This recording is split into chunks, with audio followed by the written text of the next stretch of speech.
Hello everyone and welcome to Cinderful Gaming. In today's video we're going to look at getting started with a bot war miniature game with the Red Star Nation faction using the Dinoborg Battleforce box set. Today's video is brought to you by Traders Galaxy, the creative mind behind the bot war miniature game and many others. Thanks to Traders Galaxy, we have a Turbo Edition starter set containing the models for the Valiant and Coil factions to give away to one lucky viewer.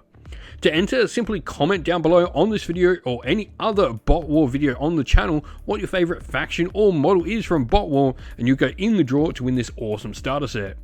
Once again, a massive thanks to Traders Galaxy for the continued support.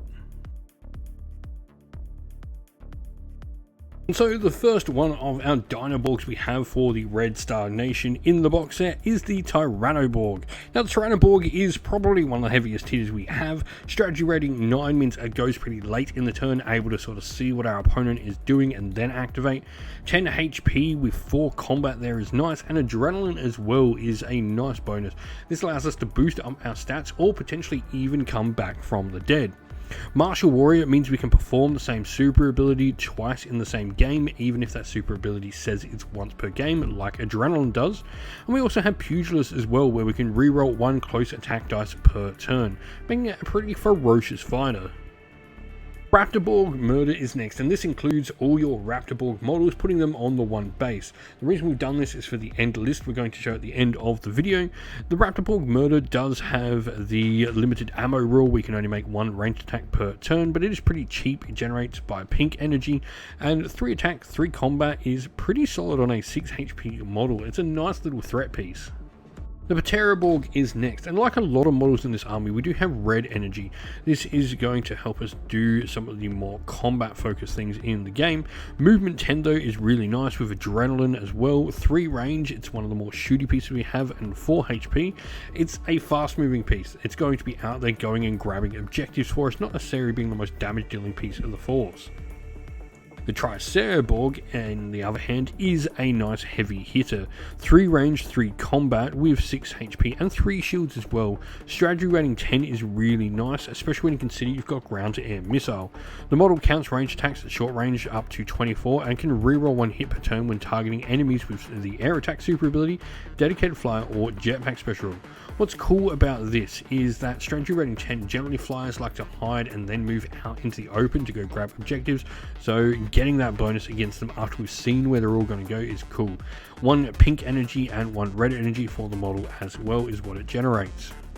Dinoborg generates the same energy, and this is a slow moving artillery piece. 4 range on it with just movement 5. It's got adrenaline like a ton of the other models in this Battleforce, and really it's just a big gun platform. This is just going to sit down, hopefully find a nice lane of fire and sit there and put down some punishment. The Pachyrborg, on the other hand, is one of the few models in our force that actually doesn't have adrenaline.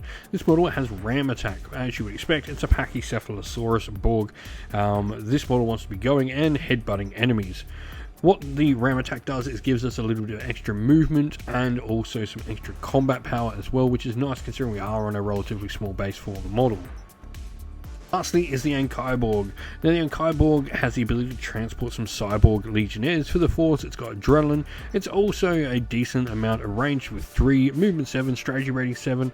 It's a cool way to get some extra models on the table if you want to transport and protect your cyborg legionnaires around.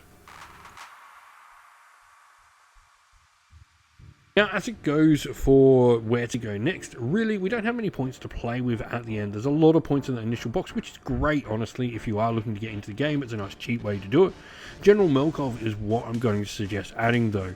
Now, Generalmov has Inspiring Presence, where any friendly model that can draw a line of sight to this model can reroll 1 dice of their choice, though it can only be used once per turn, so you got a free reroll to someone he can see. The model also has Martial Warrior, which means it can use 2 super abilities in the game. These can be the same super ability twice or 2 different ones, and it has the options of adrenaline and ram attack there as well, so it can either be a little bit more damaging, or if it needs to get back up or boost itself in that way, it can as well.